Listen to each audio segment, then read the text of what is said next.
Symposium by Plato.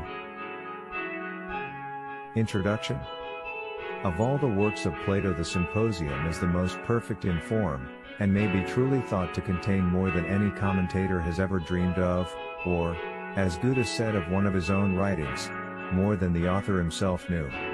For in philosophy as in prophecy, glimpses of the future may often be conveyed in words which could hardly have been understood or interpreted at the time when they were uttered, compare Symp, which were wiser than the writer of them meant, and could not have been expressed by him if he had been interrogated about them. Yet Plato was not a mystic, nor in any degree affected by the Eastern influences which afterwards overspread the Alexandrian world. He was not an enthusiast or a sentimentalist, but one who aspired only to see reasoned truth, and whose thoughts are clearly explained in his language. There is no foreign element either of Egypt or of Asia to be found in his writings. And more than any other Platonic work, the Symposium is Greek both in style and subject, having a beauty as of a statue, while the companion dialogue of the Phaedrus is marked by a sort of Gothic irregularity. More too than in any other of his dialogues, Plato is emancipated from former philosophies.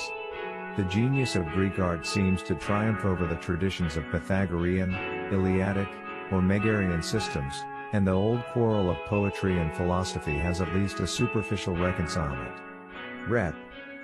An unknown person who had heard of the discourses in praise of love spoken by Socrates and others at the banquet of Agathon is desirous of having an authentic account of them, which he thinks that he can obtain from Apollodorus, the same excitable, or rather mad friend of Socrates, who is afterwards introduced in the Phaedo. He had imagined that the discourses were recent. There he is mistaken, but they are still fresh in the memory of his informant, who had just been repeating them to Glaucon, and is quite prepared to have another rehearsal of them in a walk from the Piraeus to Athens. Although he had not been present himself, he had heard them from the best authority.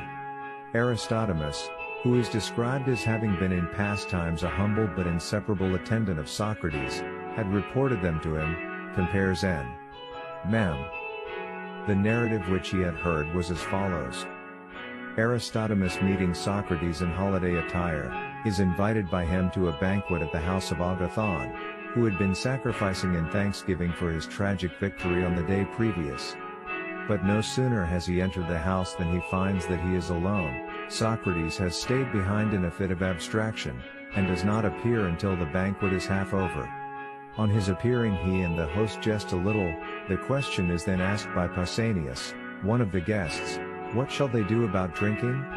As they had been all well drunk on the day before, and drinking on 2 successive days is such a bad thing. This is confirmed by the authority of Eryximachus the physician, who further proposes that instead of listening to the flute girl and her noise, they shall make speeches in honor of love, one after another, going from left to right in the order in which they are reclining at the table. All of them agree to this proposal, and Phaedrus, who is the father of the idea, which he has previously communicated to Eryximachus, begins as follows. He descants first of all upon the antiquity of love, which is proved by the authority of the poets, secondly upon the benefits which love gives to man. The greatest of these is the sense of honor and dishonor. The lover is ashamed to be seen by the beloved doing or suffering any cowardly or mean act.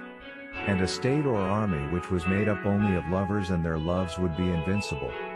For love will convert the veriest coward into an inspired hero. And there have been true loves not only of men but of women also. Such was the love of Alcestis, who dared to die for her husband, and in recompense of her virtue was allowed to come again from the dead. But Orpheus, the miserable harper, who went down to Hades alive, that he might bring back his wife, was mocked with an apparition only, and the gods afterwards contrived his death as the punishment of his cowardliness. The love of Achilles, like that of Alcestis, was courageous and true, for he was willing to avenge his lover Patroclus, although he knew that his own death would immediately follow, and the gods, who honor the love of the beloved above that of the lover, rewarded him, and sent him to the islands of the blessed. Pausanias, who was sitting next, then takes up the tale. He says that Phaedrus should have distinguished the heavenly love from the earthly, before he praised either.